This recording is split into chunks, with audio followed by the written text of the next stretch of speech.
இந்த கதை உண்மையா பொய்யான்னு எனக்கு தெரியாது. ஆனா இதை கேட்ட பிறகு தெரியாத நம்பர்ல இருந்து வரும் காலை நீங்க எடுக்கவே மாட்டீங்க.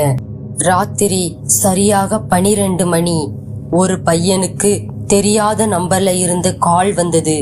அவன் எடுத்த உடனே ஒரு பெண் அழுதுகிட்டு, தயவு செய்து காப்பாத்துங்க, யாரோ என்னை பின்தொடர்றாங்கன்னு சொன்னான்.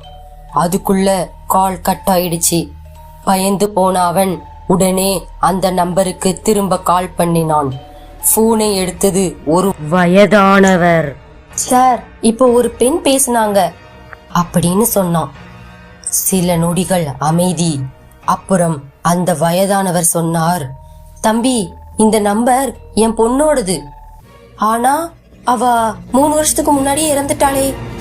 அவன் அதிர்ச்சியில் உறைந்தான். அதே நேரம் அவன் போனுக்கு ஒரு மெசேஜ் வந்தது. நான் பாதுகாப்பாக வீட்டுக்கு வந்துட்டேன், நன்றி.